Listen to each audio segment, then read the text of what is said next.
Well, I think right now there's two main things that you need to think about.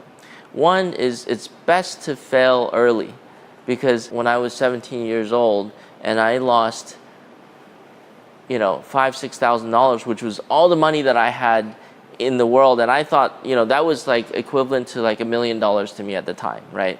But I lost that money and I was devastated. But thinking back on it, I learned so much from that experience, and losing $6,000 at that time was a lot of money to me, but in retrospect, it's actually very little money.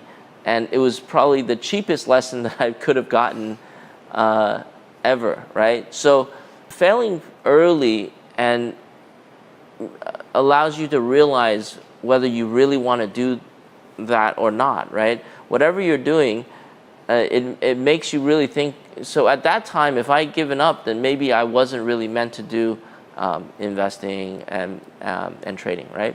Maybe I was meant to do something else. So, but because I didn't give up at that time, then I really knew and understood that this is exactly what I wanted to do.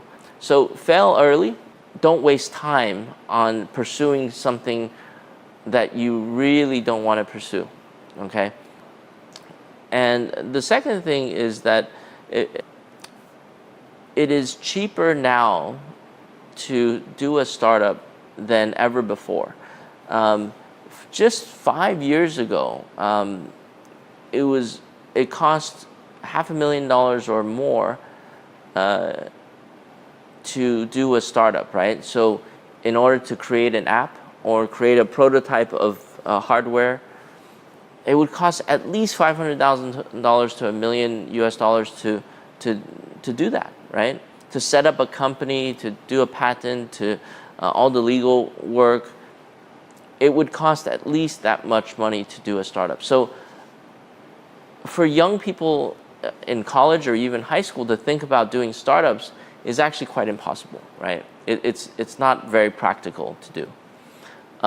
Today, the cost of startups has gone down to basically your time, right? Because if you know how to code, you can code your own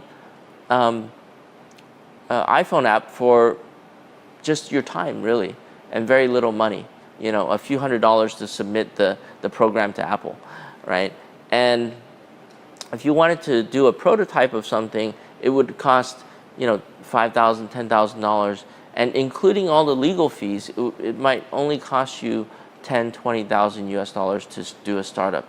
So if the young people have a great idea, it's so much easier to make that idea a reality.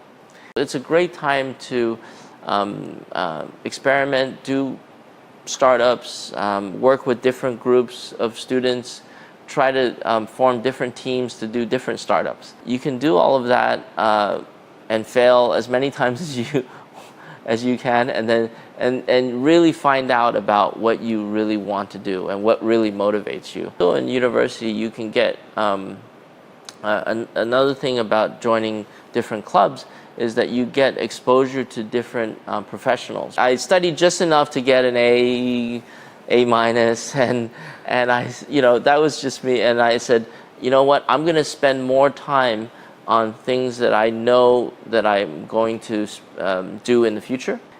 So working at investment banks was my dream when, almost 30 years ago. And at that time, when we looked into the future, investment banks was a massively growing industry. Now, what I always did was I always looked into the future to see what was going to be a growing industry, and I wanted to go into that, right?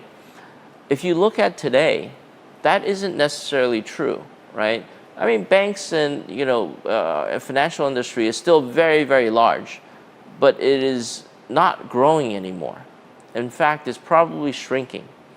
So most people are looking into going into finance simply because they have read that finance has been a very good industry to be in, and has been a very big growing industry. But you have to look at the future, right? So when you guys are considering your majors, when you're considering what your future careers are, don't look backward in the rearview mirror.